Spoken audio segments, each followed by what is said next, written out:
안녕하세요. 부동산 오네요. 진행의 김효정입니다. 서울 집값이 2달 연속 기록적으로 지금 상승하고 있습니다. KB 부동산에 따르면 지난달 전국 주택 매매 가격 좀 보니까요. 1.52% 상승하면서 지난 8월 그리고 2006년 12월 이래 최대폭으로 오른 것으로 지금 조사 결과가 나왔습니다.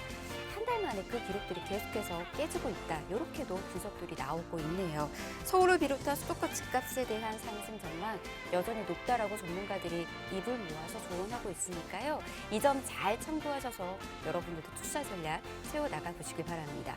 자, 부동산 오늘 준비된 순서 간략하게 소개 먼저 좀 해드리도록 하겠습니다. 먼저 전문가님이 준비한 시장의 핵심 이슈부터 만나보도록 하겠습니다. 특히나 이 대출 규제로 인해서 부동산 전략 필요하신 분들 좀 많이 계실 텐데 오늘 이 시간 주목해 보시는 것도 좋을 것 같습니다. 이어서는 두 지역으로 떠나서 각각 또 전략대 세워드릴 텐데 먼저 중구 신당동에서 투룸 다세대 주택 그리고 이어서는 서초구 서초동에서 1.5룸 주거용 오피스텔에 대해서 정보들 전해드리도록 하겠습니다. 함께 보시면서 전략 세워 나가 보시길 바라겠고요. 방송 중에 궁금하신 사연들 있으시다면 아래 나가 보이는 폰으로 여러분 연락 주시길 바랍니다. 02-1638-3994번 전화 열어두고 있고요. 문자 더 편하신 분들은 문자 남겨주시길 바랍니다. 정보 용료 100원 부과되는 샵 3989번 역시나 문 활짝 열어두고 기다리고 있도록 하겠습니다. 저희 부동산 오네요 다양한 정보도 좀 전해드리고 있는데요. 저희 프로그램에서 제공해드리는 정보는 투자에 대한 조언일 뿐입니다. 투자에 대한 판단이나 책임 투자자 본인에게 있다는 점, 이 점 꼭 유의하시길 바랍니다. 자, 그럼 부동산 오네요 오늘 준비된 순서 본격적으로 출발합니다.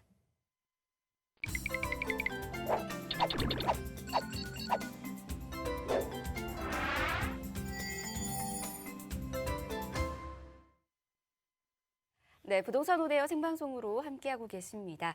자, 그럼요. 먼저 부동산 이슈에 대한 이야기부터 좀 들어보도록 하겠습니다. 도움 말씀 주실 전문가 소개해드릴게요. 리얼 파트너스의 이재익 소장님과 함께 이 시간 해보도록 하겠습니다. 어서 오십시오, 소장님. 네, 안녕하세요. 네, 반갑습니다. 최근 들어 서울의 경우는 거래 절벽이 심화되고 있는데요. 과연 거래 절벽이 심화되면 앞으로 집값이 더 올라갈지 아니면 조정을 받을지 굉장히 궁금하시죠? 오늘 그 내용 다뤄보면서 여러분들의 전략 세워보는 시간 가져보도록 하겠습니다. 자, 오늘의 제목은 대출 규제에 거래 절벽이 심화되고 있다. 그에 따라서 앞으로 부동산 시장 전망과 전략을 세워보는 시간입니다. 자, 먼저 매주 주간 동향을 점검해드리고 있죠. 간략하게 한번 점검을 해볼까요? 결론부터 말씀드리면 대출 규제에도 거래 절벽은 심화되고 있지만 전국의 집값은 어떻게 되고 있을까요? 전국의 아파트 가격은 꾸준히 상승을 이어가고 있다라는 게 결론이 되겠습니다. 자, 세부적으로 살펴보면 전국의 아파트 가격은 주간 상승률이 0.27%로 다소 상승폭이 굉장히 큰 편이고요. 서울의 아파트 가격 역시 주간 상승률이 0.17%, 강남 3구 역시 0.14%로 전반적으로 상승률이 주간 상승률이 굉장히 높은 편이고요. 경기도의 경우는 0.39%, 다른 어느 지역보다도 상승률이 굉장히 높은 지역 중에 하나가 경기도가 되겠고, 자, 지방 역시 0.22%로 전국의 상승률이 꾸준히 상승폭이 이어지고 있다. 최근 들어서 대출 규제가 발표됐음에도 꾸준히 전국의 집값은 상승하고 있다라는 것이 결론이 되겠습니다. 자, 월간 한번 주간 동향도 같이 점검해 볼까요? 9월의 경우는 서울의 집값이 무려 0.72%나 올랐다라고 하죠. 월간 최대 상승폭을 기록하고 있는 상황입니다. 자, 그 내용을 한번 살펴보면 월간 상승률도 전국의 경우가 0.92%, 한 달에 0.92%, 거의 1% 가까이 오르고 있다라고 하는 것은 쉽게 생각하면은 곱하기 12달 하면은 1년의 상승률이 어느 정도 나올 수가 있겠죠. 거의 1년에 10% 집값이 올라간다라는 거는 상승폭이 굉장히 급등하고 있다. 상승폭이 크다라고 볼 수가 있겠고요. 수도권은 어떨까요?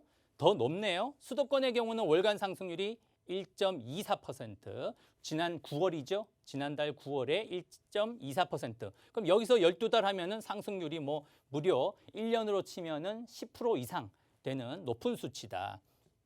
서울의 경우도 지난달 9월 달에 월간 상승률이 0.72%, 경기도의 경우가 1.55%. 경기도가 전국에서는 월간 상승률도 가장 높다라고 볼 수가 있겠네요. 그럼 뭐 연간 상승률로 보면은 거의 1년에 한 15% 가까이 오른다라고 볼 수가 있겠고요. 또 지방의 경우가 0.64%로 전국의 뭐 월간, 주간 할 것 없이 집값 상승률이 계속 커지고 있다라고 볼 수가 있겠네요. 자, 실제로 그래프를 보더라도 지금 상승률 서울과 전국이죠. 올해 4월부터 최근 9월까지인데요. 상승률을 보면은 서울의 경우도 꾸준히 4월부터 시작해서 꾸준히 상승폭을 키워오고 있고요. 전국의 상승률 역시 4월부터 상승폭이 오히려 서울에보다도 상승률이 더 크다라고 볼 수가 있겠습니다. 즉 최근에 대출 규제에 나온 이유도 그만큼 전국적 또 서울 수도권 할 것 없이 집값 상승률이 높은 이유 때문에 또 추가적인 대출 규제까지도 나온다라고 볼 수는 있지만 집값이 잡힌다라고 보기는 좀 어렵다라고 볼 수가 있겠습니다. 자, 집값은 오르고 대출을 옥죄니까 오히려 거래는 어떻습니까? 서울의 아파트 거래 빈도가 계속 줄어들고 있다. 급격히 줄어들고 있다. 지금 이런 상황을 거래 절벽 심화 현상이라고 하는데요. 어느 정도나 되는지 한번 살펴볼까요? 지난달 9월 거래량 전월 대비 43.8%나 줄었다고 합니다. 거의 반토막 났다고 볼 수가 있겠죠. 자, 지금 대출 규제도 나오고 있고 거래가 이 정도로 반토막 남에도 가격은 어떻게 되고 있나요? 조정되고 있을까요? 아니죠. 오히려 상승폭은 더 커지고 있다. 자, 이런 원인이 뭘까? 여러분들이 좀 유심히 살펴볼 필요가 있겠다라고 볼 수가 있겠습니다. 즉 결론부터 말씀드리면 거래량이 준다고 해서 집값이 조정되는 것이 아니라 지금의 현상은 오히려 상승폭이 더 커지고 있다라는 것이 결론이 되겠고요. 자, 서울의 경우는 8월 달에 4,178건이던 것이 9월에는 2,348건으로 무려 43.8%나 거래 빈도가 급감하고 있다라고 볼 수가 있겠고요. 전년 동월 그러니까 20년 8월이 되겠죠. 9월이 되겠죠. 20년 9월 달에 동월 대비 지난해에는 3,775건이던 것이 지금은 2,348건이니까 지난해 1년 전에 비해서도 거래 건이 굉장히 급감하고 있다. 무려 37.8%로 거래가 급감하고 있다라고 볼 수가 있겠습니다. 자, 그렇다면 지금처럼 거래가 거래 절벽에 빠지고 있는 심화되고 있는 원인은 어디에서 찾을 수 있을까요? 뭐 여러 가지 이유가 있을 텐데 크게는 한 3가지 정도로 요약해 볼 수가 있겠습니다. 첫 번째는 그동안 집값, 특히 아파트 가격이 너무 많이 올랐죠. 오랜 기간 동안 무려 현 정부 4년 동안 지금 거의 5년 가까워 오고 있는데요. 꾸준히 너무 상승을 하다 보니까 그에 따른 어떻습니까? 피로감이 굉장히 커져 있는 상황. 그 한 가지가 있고요. 두 번째는 최근에 대출 규제가 강화되고 있죠. 신규 분양까지도 대출 규제가 강화됨에 따라 그에 따른 위축 현상. 그게 두 번째가 되겠고요. 세 번째는 바로 대선이 가까워오고 있죠. 대선이 거의 한 5개월, 4개월 앞으로 다가오고 있기 때문에 차기 정부에 대한 부동산 정책에 대한 뭡니까? 불확실성이 커져가고 있기 때문에 당분간 이런 거래가 드문 현상은 거래 절벽 현상은 앞으로 더 심화될 가능성이 높다라고 볼 수가 있겠습니다. 자, 그러면 거래 절벽이 심화된다고 해서 집값이 떨어진다고 했나요?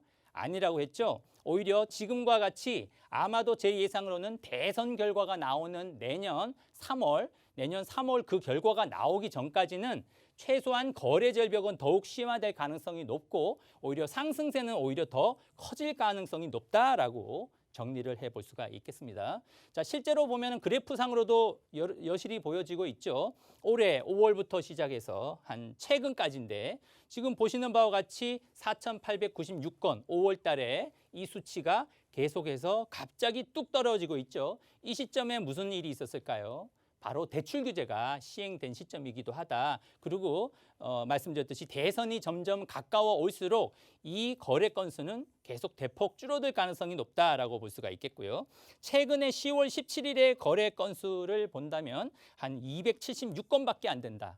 그럼 우리가 예상해 볼 수 있는 수치는 10월 달의 경우는 10월 말까지 종합을 해보면 한 1,000건도 채 안 될 가능성이 높을 정도로 거래 절벽 심화 현상이 두드러질 가능성이 높다라고 볼 수가 있겠습니다. 자, 또 한 가지 두드러지는 현상이 있죠. 정권 말기죠. 지금은 정권 말기다 보니까 어떤 현상이 있을까요? 항상 정권 말기에는 언론사별로 부동산 정책의 평가가 쏟아지는 시기이기도 한데요. 지금 이번 주에 보니까 눈에 띄는 평가들이 있습니다. 공통적인 현상인데요. 자, 어떤 내용일까요? 문정부 5년 만에 서울 9억대 고가 아파트가 기존에는 15%에서 이제 최근에는 56%로. 자, 이건 무슨 뜻일까요? 현 정부 들어서 9억 이상의 고가 아파트가 대폭 늘어났다. 그 이야기는 집값이 굉장히 급등, 폭등을 했다라는 것을 지금 냉정하게 평가를 하고 있고요. 또 다른 언론사의 경우도 뭐 표현만 다를 뿐이지 내용은 다 동일합니다. 9억대 서울 고가 아파트 비중 문정부 들어서 3.6배나 증가했다. 역시 집값이 많이 올랐다라는 뜻이 되겠고요. 천정부지로 오른 서울 집값 아파트 절반이 9억이 넘는다. 자, 거의 뭐 표현만 조금씩 다를 뿐이지 지금 언론사별로 지금 현 정부 말기의 부동산 정책의 평가가 굉장히 냉정하다라고 볼 수가 있겠습니다. 서울 아파트 가격이 56.8%가 9억 초과 고가 주택이 돼버렸다라고도 꼭 집어서 평가를 하고 있고요. 서울 9억 넘는 아파트가 문정부 들어서 56.8%. 자, 서로 다른 언론사 헤드라인임에도 불구하고 평가가 거의 동일하다고 볼 수가 있겠죠. 마지막으로 허가구역 지정 후에 평균 그 허가구역 지정된 지역의 아파트 가격이 무려 4억이나 상승했다. 자, 그럼 시기가 중요하겠는데요. 시기가 언제였을까요? 토지거래 허가구역이 작년 20년 4월부터 시작됐기 때문에 자, 그러면은 1년 6개월 사이에 그 지역에 오히려 규제를 하면 할수록 집값이 1년 6개월 사이에 4억이나 뛰어버렸다. 또 압구정의 경우는 어떨까요? 압구정의 경우는 무려 1년 6개월 사이에 24억이나 뛰었다라고 냉정하게 평가를 하고 있습니다. 실제로 그래프를 보더라도 보시면 현 정부 들어서 2017년 6월과 지금 올해 6월 달 비교를 해봤더니 6억 이하의 아파트는 어떻습니까? 기존에는 서울권의 6억 이하의 아파트 비중이 몇 프로였을까요? 67.1%, 굉장히 많았죠. 서울에는 2017년 6월에는 현 정부 출범 당시에는 6억 이하의 중저가 아파트가 무려 67.1%나 됐죠. 지금은 어떨까요? 고작 15.4%밖에 안 된다. 그럼 이거 다 어디로 도망갔을까요? 다 가격이 올라버렸다라는 지적이 나오고 있는 이유고요. 두 번째는 6억에서 9억 사이는 어떨까요? 6억에서 9억 사이의 구간들도 보면 기존에 2017년 6월에는 17.2%밖에 안 됐죠. 오히려 고가주택 비율은 낮았다는 이야기가 되겠는데요. 지금은 어떨까요? 지금은 6억에서 9억 사이의 중고가 아파트 비중이 오히려 27.8%로 대폭 늘어버렸다.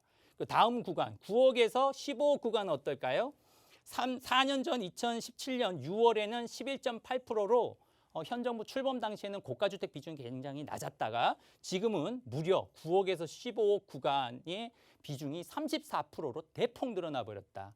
그리고 마지막으로 15억 초과하는 고가주택은 어떨까요? 자, 2017년 6월에 고작 3.9%밖에 안 됐던 초고가 주택들이 지금은 어느 정도나 될까요? 무려 22.4%나 대폭 늘어버렸다. 자, 결론은 뭐냐? 지금 현 정부의 언론사별로 헤드라인을 보더라도 현 정부 말기의 부동산 평가를 본다라고 하면 집값을 결국은 잡기는 실패했다라고 이야기를 하고 싶은 것 같습니다. 자, 여러분들 참고하면 좋을 것 같고요. 반면에 지금 서울권의 아파트 거래 빈도는 줄고 있지만 거래가 늘어나고 있는 상품이 있죠. 뭘까요? 바로 빌라죠. 그렇다면 빌라, 수도권, 서울뿐만 아니라 수도권까지도 빌라 상승, 거래 건수가 늘어나는 이유는 뭘까요? 그만큼 재개발에 대한 기대감이 커서이다라고 볼 수가 있겠는데요. 실제로 한국부동산원의 9월 전국 주택 가격 통계를 살펴봤는데 자, 빌라 상승률을 보면 서울이 0.32%에서 0.42%로 더 상승폭이 커졌고요. 경기도의 경우는 오히려 더 크죠. 0.46%로 0.46%에서 0.86%로 대폭 지금 서울 수도권, 경기도까지의 빌라 거래 빈도도 늘어나고 있고 상승률이 커지고 있다라고 볼 수가 있겠고요. 이 수치를 본다면 서울의 경우는 최근 10년 이래로 그리고 수도권의 경우는 12년 이래로 가장 높은 빌라의 상승률을 기록하고 있다. 자, 이 원인은 또 어디에 있을까요? 바로 수도권의 아파트 가격이 너무 많이 올랐죠. 지금 서울뿐만 아니라 경기도의 경우도 아파트 가격이 뭐 10억 하면은 우스울 정도로 집값이 굉장히 많이, 아파트 가격이 굉장히 많이 오르다 보니까 상대적으로 풍선효과라고 하죠. 저렴해 보이는 빌라 쪽으로 풍선효과가 발생되고 있는 현상이다라고 볼 수가 있겠습니다. 그래서 서울과 수도권 할 것 없이 지금 10년, 12년 이래로 가장 높은 상승률을 띠고 있다라고 볼 수 있겠습니다. 자, 그러면 앞으로는 어떨까요? 당분간 현 정부에서도 추진하고 있는 정부의 공공재개발이 이제서 본격 추진을 하기 시작했기 때문에 그거에 대한 기대감, 그리고 서울의 경우는 민간 재개발을 본격적으로 추진하는 그 기대감이 충분히 있죠. 그렇다면 아파트는 굉장히 비싸서 감히 지금은 접근하기 힘든 상황이 돼버렸기 때문에 오히려 저평가되어 있는 이런 개발지가 가능한 지역에, 재개발이 가능한 지역의 빌라의 경우는 당분간은 거래 빈도도 늘어날 가능성이 높고 그에 따라서 가격 상승률이 계속 높아질 가능성이 높기 때문에 여러분들이 내 집 마련 전략을 세우는 데 있어서 이런 재개발이 가능한 지역의 빌라를 공략하는 것도 좋은 내 집 마련 또 재테크 방법이겠다라는 말씀 드릴 수 있겠습니다. 네, 아무래도 규제가 워낙에 많다 보니까는 지금은 관망하고 있는 타이밍이 아닌가라고 생각하시는 분들도 있으실 텐데 이렇게 틈새 시장은 늘 존재하고 있습니다. 이런 틈새 시장도 여러분께서도 꼼꼼히 한번 살펴보시길 바라겠고요. 그냥 접근해서는 안 됩니다. 좀 더 탄탄한 전략이 좀 필요한데요. 자, 전략 필요하신 분들은 우리 소장님과 함께 그 전략도 세워나가 보시길 바랍니다. 어떻게 할 수 있을까요, 소장님? 네, 지금처럼 아파트 가격은 너무 비싸고 또 빌라 가격도 따라서 가격이 계속 올라가다 보니까 여러분들이 기회도 놓치고 있고 또 고민이 많으실 텐데요. 혼자 고민하지 마시고 언제든지 전화 주시면 됩니다. 자, 여기 보이시는 아래 번호, 전화번호 있죠? 2638-3994번, 2638-3994번으로 전화 주시면 언제든지 여러분들의 어려움을 말끔하게 해결해 드리도록 하겠습니다. 네, 소장님과 함께 상담 나누면서 전략도 세워나가고 싶다라고 생각하시는 분들 연락 주십시오. 이야기 필수입니다. 아래 나가고 있는 번호 여러분들 모두에게 열어두고 있는 번호니까 여러분 편한 곳으로 계속해서 연락 주시길 바랍니다. 0263813994번 그리고 문자 필요하신 분들은 또 편하신 분들은 정보용료 100원 부과되는 샵 3989번으로 남겨주시면 저희가 친절히 도움드리도록 하겠습니다. 자, 시간 생방송으로 함께하고 있고요. 이번에는 소장님과 함께 가치 있는 부동산 정보들도 만나보도록 하겠습니다. 중구 신당동으로 저희 먼저 좀 떠나보도록 하겠습니다. 투룸 다세대 주택과 관련된 정보들 지금부터 좀 전해드리도록 할게요. 위치부터 좀 확인을 해보도록 하겠습니다. 2호선과 6호선 환승역인 신당역에서 도보로 약 2분 거리에 있는 부동산 정보 좀 전해드릴 텐데요. 이곳의 현재 시세가 5억 1천만 원에서 5억 3천만 원으로 형성이 되어 있네요. 자, 투룸 다세대 주택에 대한 정보도 지금부터 확인을 해보도록 하겠습니다. 자, 중구 신당동입니다. 아무래도 방송을 통해서 또 여러 차례 확인을 해보신 분들도 있으실 텐데 이곳에 대한 정보도 지금부터 좀 만나보도록 할게요. 소장님, 투자 포인트부터 하나하나씩 좀 만나볼까요? 네, 아파트가 너무 비싸서 어려우신 분들한테 도움이 되시겠죠. 자, 위치는 중구 신당동이고요. 그리고 신당동 하면 위치가 굉장히 좋은 지역이면서 또 뭐 상대적으로 낙후 지역이죠. 낙후된 지역이라고 하면은 요즘에는 오히려 더 인기가 높은 이유가 뭘까요? 민간 재개발 또는 공공 재개발이 가능하다. 낙후될수록 개발의 여지가 충분하기 때문에 여러분들이 관심 가지면 좋겠다라는 말씀 드릴 수가 있겠고요. 위치를 보면 2호선과 6호선 더블 역세권 신당동역에서 도보로 한 2분 거리 초역세권 거리에 위치해 있고요. 전세를 놓을 경우에 예상 실투자금은 1억 3천에서 1억 5천 정도로 상대적으로 위치에 비해서는 투자금이 굉장히 착한 금액이다라고 볼 수가 있겠습니다. 자, 이 지역의 투자 포인트 한 3가지 정도 되겠는데요. 뭐 중구하면은 입지적인 장점이 굉장히 높죠. 두 번째는 개발 이슈 풍부하고요. 그리고 재개발이 가능할 정도로 낙후 지역이기 때문에 여러분들이 관심 가지면 좋겠다라는 말씀 드릴 수 있겠습니다. 자, 위치 분석, 입지 분석 한번 해볼 텐데요. 신당동이 어딜까요? 바로 이 위치. 지금 제가 매 시간마다 설명드리고 있는데 트라이앵글, GTX의 트라이앵글 존에 들어와 있는 지역이 어디라고 했죠? 바로 신당동이다. 그만큼 위치적인 장점이 크고 주변의 개발 이슈를 통해서 앞으로 집가 상승, 그에 따른 시세 차익도 충분히 가능한 지역이다라는 말씀이 되겠고요.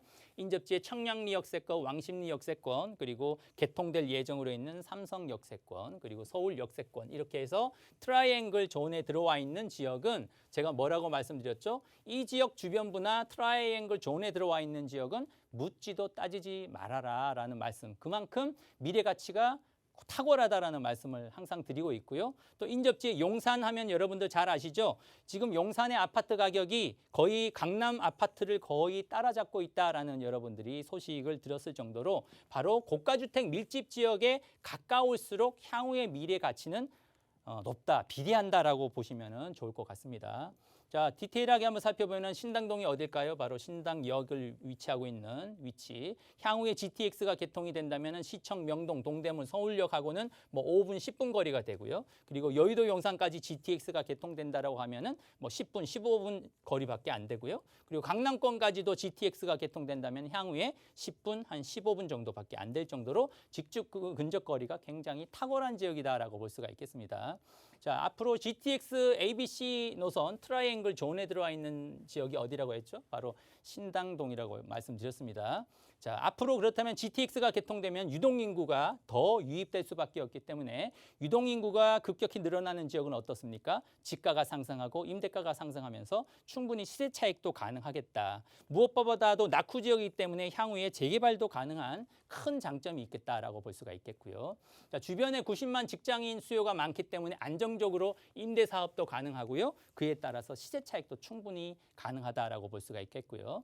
그리고 동대문 역사 문화공원 주변 지구 단위 계획 구역지에 있는 동대문 뭐 DDP라든지 그리고 주변의 개발 이슈 중에 또 이 지역에 추가적으로 개발될 아주 땅들이 좋은 땅들이 남아 있다. 그 땅들이 서울경찰청 기동대 본부와 그리고 국립중앙의료원 부지들이 앞으로 복합 개발이 된다면 이 신당동 인근에 있는 지역이 패션 혁신 허브로 조성될 예정이기 때문에 꾸준히 신당동 일대의 지가 상승과 그리고 매매 가격 상승, 그에 따른 시세 차익이 충분히 가능하겠다라고 볼 수가 있겠습니다. 이 지역의 투룸 다세대 주택의 시세를 살펴보면 5억 1천에서 5억 3천 정도 형성되어 있고요. 전세를 놨을 경우에 실투자금이 1억 3천에서 1억 5천 정도로 말씀드렸듯이 아파트가 너무 비싸다 하시는 분들은 이렇게 한 1억 3천, 1억 5천으로 공약을 해서 내 집 마련에 성공할 방법이 좋겠다라는 의견 드릴 수 있겠습니다. 네, 매매가, 임대가 여러분 시세 통해서 잘 확인해 주시길 바랍니다. 특히 중구 같은 경우에는요, 재개발 압력이 굉장히 높은 곳입니다. 그로 인한 시세 차익 여러분 또 누려볼 수 있으니까 이 점 잘 참고하시길 바라겠고요. 더 궁금하신 사항들 아래 나가고 있는 폰으로 연락 주시면 또 도움드리도록 하겠습니다. 02-1638-3994번 또 정보용료 100원 부과되는 샵 3989번으로 남겨주시길 바랍니다. 이어서 빠르게 다음 곳으로도 한번 떠나보도록 할게요. 서초구 서초동으로 가서 1.5룸 오피스텔에 대한 정보들 까지 전해드리도록 하겠습니다. 위치 좀 바로 확인을 해보도록 하겠습니다. 위치가 3호선 남부터미널역에서 도보로 약 5분 거리에 있는 역세권이고요. 1.5룸 주거용 오피스텔의 현재 시세가 2억 5,500만 원에서 3억 1,000만 원이라고 하네요. 지금부터 자세하게 또 만나보도록 하겠습니다. 직장인들이 또 선호하는 곳이기도 한 것 같습니다. 이곳에 대한 정보들 지금부터 또 확인을 해보도록 할게요.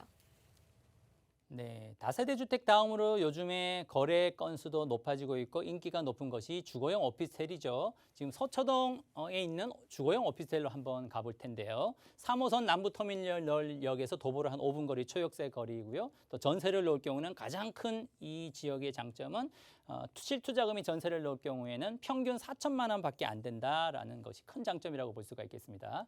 서초동 하면 역시 입지적인 장점이 우수하고 개발 이슈 그리고 지금과 같이 저금리 시대의 소액 투자 한 4천만 원, 전세를 놓으면은 4천만 원밖에 안 된다라는 게 큰 장점이 되겠고요. 입지야 뭐 더 설명을 안 드려도 여러분들이 더 잘 아실 것 같습니다. 서초동 바로 인접지에 강남 중심 업무 지역이 있죠. 그리고 고가주택 밀집 지역 압구정동이라든지 반포동, 대치동, 도곡동 그리고 개발 이슈 중에 GTX C노선, GTX A노선, 신분당선 그리고 위례신사선까지 개통될 예정이기 때문에 이 지역을 미리 한 4천 정도 소액 투자를 해놓는다면 시세 차익이 차익이 단기간에 뭐 1억, 2억 정도 시세 차익 나는 거는 뭐 우습게 올라갈 가능성이 높다라는 장점이 있겠고요. 주변의 개발 이슈 중에 경부고속도로 지하화된다라면 역시 주변부의 시세 상승을 자극을 할 수밖에 없고요. 그 외에도 서초동 롯데 칠성부지 복합 개발을 통해서도 역시 많은 젊은 일자리 창출이 되기 때문에 이처럼 1.5룸 소형 주택들의 인기는 높아질 수밖에 없고 그에 따라서 시세 차익도 충분히 가능하겠다라는 점. 그리고 정보사 부지 역시 실리콘밸리 오피스타운으로 조성될 예정이기 때문에 젊은 일자리 창출을 통해서 이런 소형 주택의 인기는 날로 높아질 수밖에 없겠다라는 점이 있고요. 그리고 남부터미널 역시 복합 개발 예정이기 때문에 주변부의 개발 이슈가 풍부한 점으로 앞으로 집가 상승과 그리고 전세가 상승, 그에 따른 또 시세 차익이 충분하겠다라고 한번 분석을 해볼 수가 있겠습니다. 이 서초동 주거용 오피스텔의 시세를 보면 2억 5,500에서 3억 1천 정도 형성되어 있고요. 전세를 넣을 경우에 실투자금이 적게는 3천에서 한 5천 정도, 평균 4천만 원이면은 소액 투자가 가능하겠다라고 볼 수가 있겠습니다. 이처럼 지금처럼 어려울 때도 이렇게 소액 투자를 통해서 재테크도 성공을 할 수도 있고 뭐 아파트가 비싸고 빌라까지도 비싸서 내 자금이 부족한 분들은 이렇게 주거용 오피스를 통해서 젊은 층들이 내 집 마련 성공할 기회도 충분하겠다라는 말씀 드릴 수 있겠습니다. 네, 부동산 투자는 당연히 아파트만이 국한되어 있는 건 아닙니다. 다양한 또 형태들이 지금 또 존재를 하고 있고요. 각각 매력들이 또 넘치다 보니까 이런 점들 잘 참고하시길 바라겠습니다. 전략 필요하신 분들 계속해서 아래 나가고 있는 번호 열어둘 테니까 연락 주시길 바랍니다. 02638-3994번, 문자는 정보용료 100원 부과됩니다. 샵 3989번으로 문자 남겨주시면 역시나 친절히 도움드리도록 하겠습니다. 자, 저희 1부 여기에서 마무리하고요. 잠시 뒤 2부에서 역시나 가치 있는 부동산 가지고 다시 오도록 하겠습니다. 잠시만요.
네, 부동산 온에어 생방송으로 함께하고 계십니다. 자, 부동산과 관련된 고민 있으신 분들, 또 전략 필요하신 분들 계속해서 연락 주십시오. 친절히 저희 상담 도와드리고 있습니다.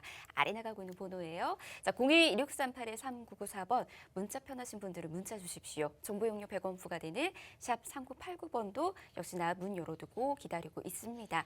자, 계속해서 2부 함께하는 전문가 소개해드리도록 하겠습니다. 부동산 미디어 그룹의 박대근 대표 함께합니다. 어서 오십시오, 대표님. 네, 안녕하세요. 시청자 여러분 반갑습니다. 부동산 미디어 그룹 박대근 대표입니다. 자, 오늘은 지금 부동산 시장에서 대출적인 부분이 가장 큰 이슈이지 않나 생각을 하고 있습니다. 그래서 부동산의 대출 규제를 통해서 지금 현재 어떤 영향들이 나타나고 있고 또 이런 부분들에 있어서 부동산에 어떤 상관관계가 나타나는지 오늘은 그에 대한 이슈 정리를 좀 해보도록 하겠습니다. 그래서 오늘 준비한 내용, 부동산 대출 규제에 어떤 영향이 이루어지는지 한번 살펴볼 텐데요.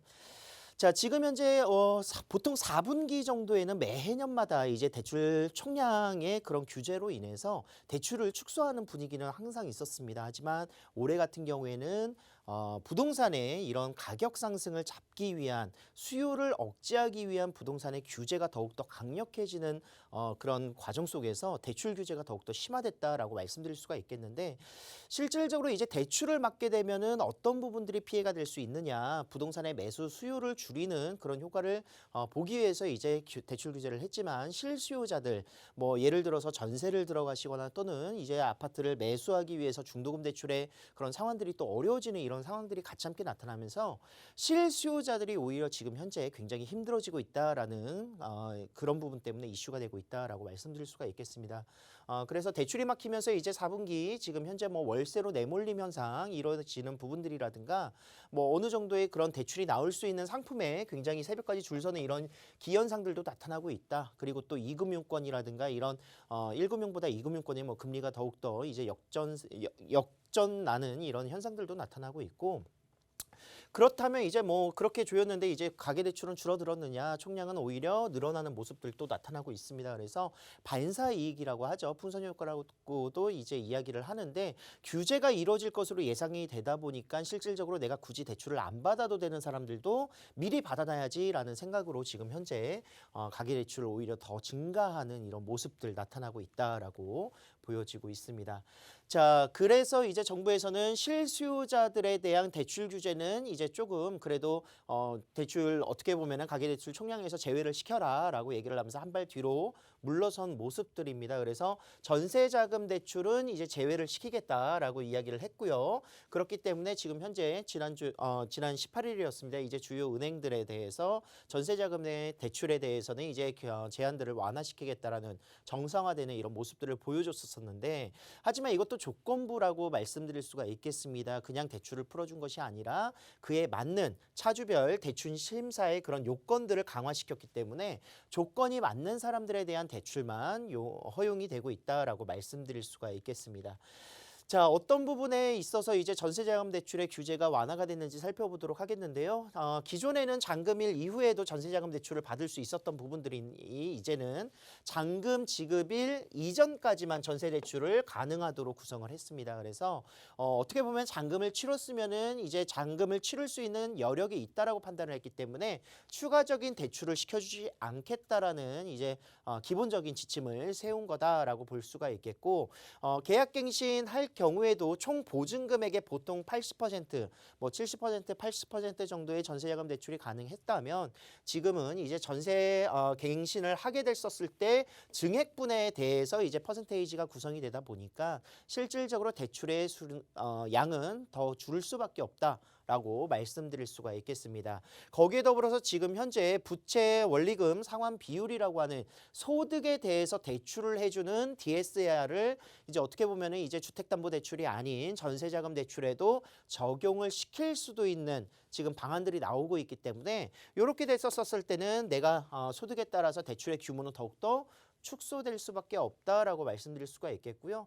뭐 실질적으로 모든 것들을 규제하는 것보다는 그래도 좀 어느 정도 풀어주는 감은 있으나 이제 차주별의 대출 제한들은 계속 유지가 될 것이다. 이런 기조를 나타낼 수가 있을 것 같습니다. 자, 대출 규제로 인해서 부동산 시장에는 어떤 여파, 어떤 영향들이 나타날 것인가를 잘 이제 이해를 하셔야 될 것 같은데 자, 대출 규제로 인해서 수요 억제 정책이 같이 함께 펼쳐지게 되면 이제 선순환 될 수 있는 부분들도 있겠지만 역기능, 순기능보다는 역기능이 더욱더 많이 나타나게 될 것 같습니다. 그 부분이 서민 고통의 증가, 그러니까 실수요자들이 고통받을 수 있는 요소들이 굉장히 많다. 라고 판단을 할 수가 있겠는데 주택담보대출이라든가 전세자금대출, 뭐 신용대출도 규제를 하고 있기 때문에 이런 부분들에 대한 서민고통이 증가될 수 있는 요소 충분히 많다라고 말씀드릴 수가 있겠고요.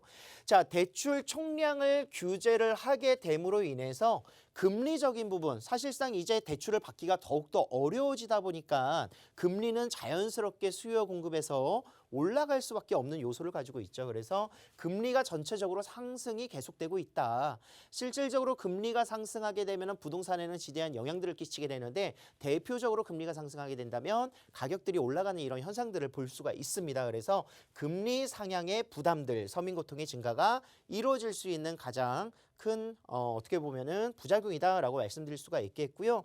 자, 이렇게 규제를 하면서 전세자금 대출도 규제를 하고 이러다 보면은 주거비가 상향될 수밖에 없겠죠. 내가 전세자금 대출을 못 받으니까 매달마다 낼 수 있는 그런 필요 경비가 증가하게 되고 월세로 전환되는 수요가 늘어나다 보니까 월세 가격이 상승하는 요소들도 나타나게 된다라고 말씀드릴 수가 있겠습니다. 월세 가격의 상승은 주변 전세가의 상승과 매매 가격의 상승까지도 야기시킬 수 있는 요소이기 때문에 주거의 그런 비용 사용에 있어서의 양극화는 더욱더 심화될 수 있다라는 가장 큰 단점을 가지고 있고요.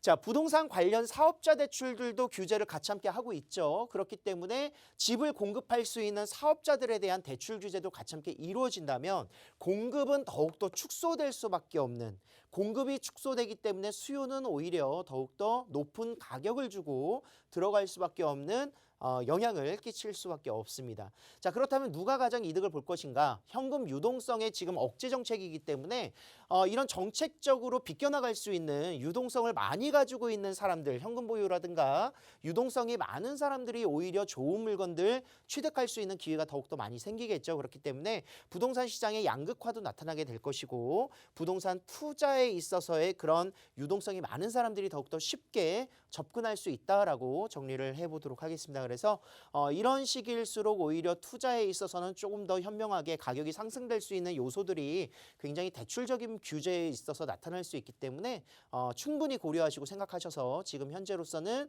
실수요자가 아닌 투자자로서의 접근 방법을 다시 한번 모색해 보시는 것도 좋은 방법이다라고 정리를 해보도록 하겠습니다. 네, 지금 대출 규제로 인해서 정말 막막하신 분들 많이 계실 것 같습니다. 이 규제가 과연 누구를 위한 규제인 것인가 이렇게 생각 드시는 분들도 있으실 텐데 이럴 때일수록 현명하게 여러분 전략 세워 나가셔야 된다라고 합니다.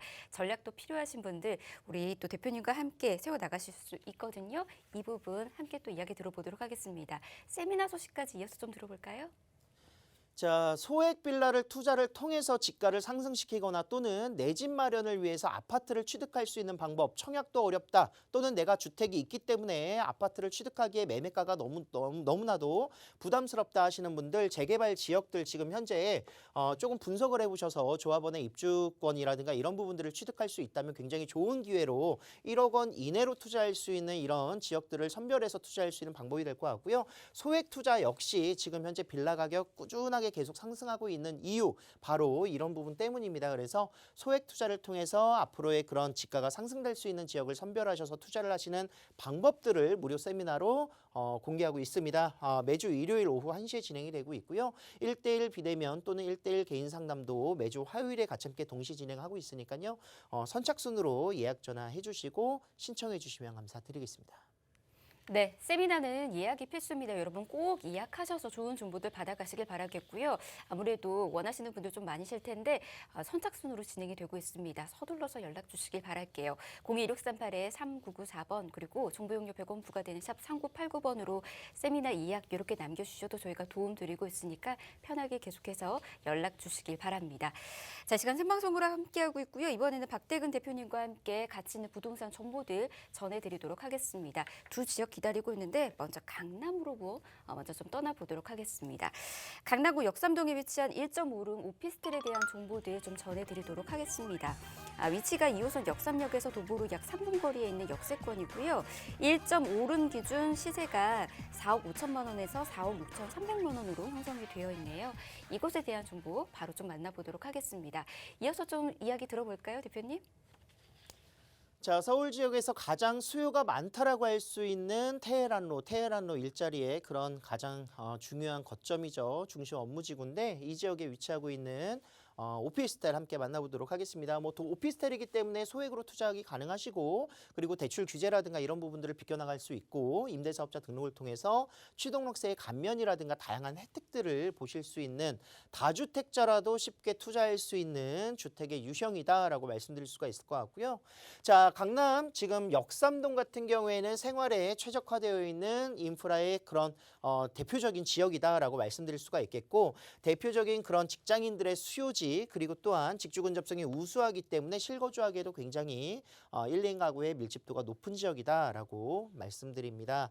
자, 앞으로의 마이스 산업단지 국제유로 복합지구 조성 사업을 통해서 삼성역 주변 또 서초대로의 개발 사업들, 경부고속도로의 지하화 사업들이 같이 함께 동시다발적으로 이루어지기 때문에 강남권에서의 일자리 창출은 앞으로도 계속 진행 중이다라고 말씀드릴 수 있는 다양한 체크포인트 함께 만나봤고요. 자, 일단 전국적인 부분에서도 서울 지역이 가장 많은 일자리를 가지고 있고 서울 중에서도 강남구가 소득의 그런 구성비라든가 또는 일자리가 가장 많이 분포되어 있는 모습들을 알 수 있습니다. 그만큼 강남은 일자리의 메카인데 그만큼 수요가 늘어나다 보니까 이제 전반적인 공시지가의 상승률 가장 높은 지역이기도 하고요. 그리고 1인, 2인 가구의 비중이 높다 보니까 이 지역에 소형화되어 있는 주택들의 공급들은 더욱더 희소성을 가질 수밖에 없다라고 말씀드릴 수가 있겠습니다. 그래서 1인 가구가 거주하기 안성맞춤인 거실과 방이 분리되어 있는 1.5룸 굉장히 인기도가 많다라고 말씀드릴 수가 있겠고요. 자, 역삼동은 바로 이곳입니다. 9호선과 2호선 그리고 신분당선과 분당선의 교차점에 위치하고 있고 2호선 역세권 2분 거리에 위치하고 있기 때문에 테헤란로를 이용하기에도 굉장히 용이하고 9호선을 따라서 뭐 반포동이라든가 고급 주택 단지들 그리고 중심 업무지구가 현재 조성되어 있는 테헤란로 국제유로 복합지구 라인들의 직주 근접성이 굉장히 우수한 모습들 보여주고 있다라고 말씀드릴 수가 있겠습니다. 자, 강남역 상권을 도보로 이용할 수 있겠고요. 뭐 논현동이라든가 신사동의 상권이라든가 또는 이 지역 삼성동 지역들의 코엑스 중심 상업 업무지구들이 같이 함께 조성되어 있는 곳이기 때문에 역삼동에서의 상권 형성 또는 업무지의 접근성 굉장히 우수한 모습들 보여주고 있다라고 말씀드리겠는데 앞으로는 이제 경부고속도로의 지하 사업과 함께 더불어서 서초대로 개발 사업이 이루어지게 된다면 용적률의 상향 계획으로 인해서 많은 일자리가 또 창출될 것으로 기대를 해보실 수가 있겠습니다. 다양한 개발 호재, 국제유로 복합지구 개발 사업을 통해서 고용 창출 효과 4만여 개의 일자리 그리고 앞으로 5년 동안 120만 명 이상의 고용 창출 일자리 창출 효과가 나타나기 때문에 이 지역의 1, 2인 가구의 수요도는 더욱더 높아질 수밖에 없는 요소를 많이 가지고 있고요. 경제적인 파급 효과 265조 원 어마어마하죠. 그래서 이런 사업들이 바로 강남권에 직접적으로 영향이 이루어지고 있다라고 말씀드릴 수가 있겠습니다.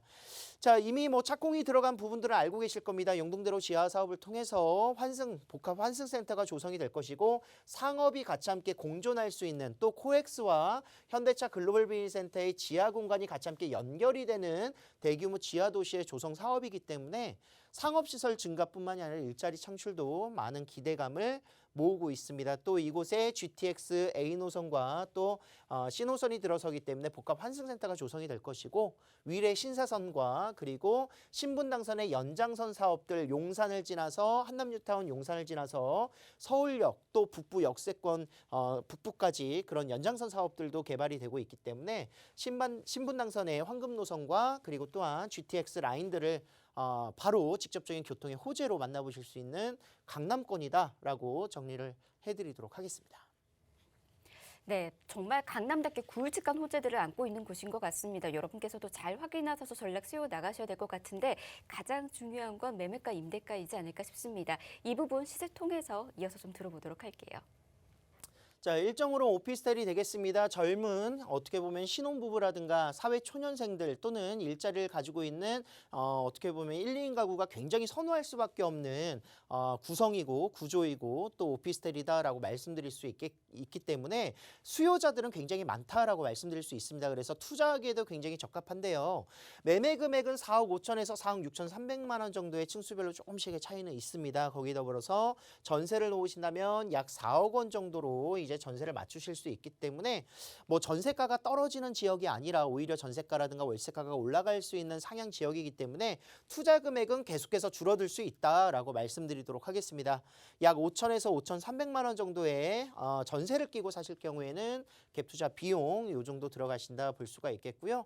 자, 월세를 받으신다 생각하실 경우에는 120에서 130만 원 정도 나올 수 있는 지역입니다. 특히나 또 월세가 굉장히 강세인 지역이기 때문에 수익률로 것들로 환산을 하셔도 굉장히 높은 수익을 보실 수 있다는 점. 그렇기 때문에 뭔가 은퇴하시거나 또는 노후를 준비를 위해서 투자하고자 하시는 분들 같은 경우에는 소액으로 대출을 끼고 구성을 하신다면은 1억 초반에서 1억 중반까지의 금액으로 월세를 받으실 수 있는 지역이기 때문에 공실률 걱정 가장 많이 하실 거예요. 월세는요. 그렇기 때문에 가장 공실률이 없는 지역 강남 초역세권에 위치한 오피스텔이다라는 생각으로 투자하실 수 있는 지역 분석해 드렸습니다. 아무래도 수요가 많은 지역이다 보니까는 공실 걱정 여전히 하지 않아도 되지 않을까 싶습니다. 더 궁금하신 사항들 02-1638-3994번, 또 정보 용료 100원 부과되는 샵 3989번으로 연락 주시면 도움 드리도록 하겠습니다. 자, 이어서 도봉구 창동으로 저희 또 가보도록 하겠습니다. 이번에는 도시형 생활주택과 관련된 정보도 좀 전해드리도록 하겠습니다. 위치부터 바로 체크를 좀 해보도록 할게요. 1호선과 4호선 환승역인 창동역에서 도보로 약 8분 거리 위치했고요. 지금 이곳의 시세가 4억 2천만 원에서 4억 2,500만 원으로 형성이 되어 있네요. 바로 만나보도록 하겠습니다. 매물과 함께 투자 포인트 좀 짚어주실까요? 자, 이곳의 개발 호재 먼저 살펴보겠습니다. 서울 2030 플랜 7광역 중심지 중에 한 곳인데 뭐 잠실이라든가 용산 이런 지역들이 바로 7광역 중심지죠. 그와 함께 개발이 되는 곳이 바로 창동상계 지역이다라고 말씀드릴 수가 있겠습니다. 일자리 창출뿐만이 아니라 교통의 호재까지 같이 함께 내포되어 있기 때문에요. 굉장히 생활의 인프라의 조성 사업이라든가 또는 인구가 계속 꾸준하게 늘어나고 있는 이런 모습들 바로 살기에 굉장히 적합하고 이곳이 앞으로 일자리가 창출될 수 있는 지역이기 때문에 그렇다라고 말씀드릴 수가 있겠습니다. 자, 개발 호재 또한 신경제 중심지로서의 개발 사업 일자리 창출과 GTX 라인들 같이 함께 조성되는 곳이기 때문에 지금보다의 생활의 여건, 주거의 환경들의 여건은 더욱더 좋아질 수밖에 없는 요소를 충분히 가지고 있는 지역 도봉구 창동이 되겠습니다.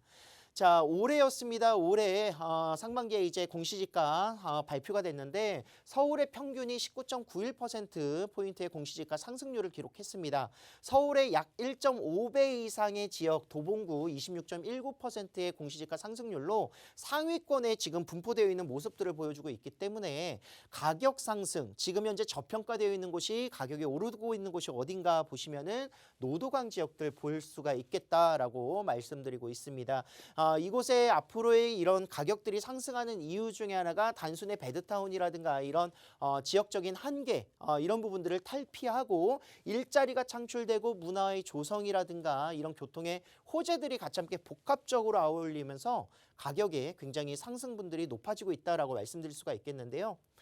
자, 창동역입니다. 1호선과 4호선을 이용할 수 있는 더블 역세권이고 이곳에 앞으로 GTX C노선이 바로 정차하는 역이 되겠습니다. 그래서 지금 이 GTX를 통해서 지난 10년 동안 공사가 지지부진했었던 민자 역사개발 복합환승 센터가 지금 현재 공사를 다시 한번 재개를 했고요. 이곳 민자 상권이라든가 이런 부분들의 가격대, 역사 상권들이 같이 함께 또 증가가 되면서 굉장히 창동역이 앞으로는 노원역이라든가 다른 여타 라인들에 비해서도 굉장히 높은 기대 가치를 많이 모으고 있다. 라고 말씀드릴 수가 있겠습니다. 창동역 역세권에 위치하고 있고요. 이곳의 창동상계 도시재생 활성화 지역의 개발 사업을 통해서 일자리 창출이 같이 함께 또 주거의 환경들이 개선되는 사업들 동시다발적으로 이루어진다라고 말씀드릴 수 있겠습니다. 자, 다양한 개발 호재들과 함께 더불어서 학군의 수요라든가 이런 모습들이 굉장히 입지적으로 강점을 보여주고 있는데요. 자, 이곳이 바로 창동역 주변에 어떻게 변할 것인가에 대한 기본적인 플랜이다라고 말씀드릴 수가 있겠습니다. 복합 아레나 공연장 시설로 인해서 앞으로 이제 2년 뒤에는 착공이 완공이 이제 예정이 되어 있을 만큼 그런 음악적인 중심의 그런 공연장들이 같이 함께 구성이 될 것이고요. 아레나급이죠. 2만여 석 정도의 규모이기 때문에 대표적인 서울의 음악 공연장으로 발돋움할 수 있는 기회를 보여주고 있습니다. 거기에 더불어서 이제 문화창작 시설과 일자리 창출의 그런 레지던스가 같이 함께 조성이 되고요. 특히나 또 이제 다양한 개발들이 이루어지면서 생산과 유통 그리고 문화가 같이 함께 공존하는 지역으로 발돋움하고 있습니다. 자, 창동 지하 차량기지와 그리고 도봉 운전면허 시험장 부지가 이전을 하게 되면서 이곳에 제2의 코엑스 정도의 규모로 지식산업센터뿐만이 아니라 일자리 창출될 수 있는 비즈니스 벨트가 같이 함께 조성이 되는데요. 약 8만여 개 이상의 일자리가 창출될 것이다 라고 예상을 해볼 수가 있겠습니다.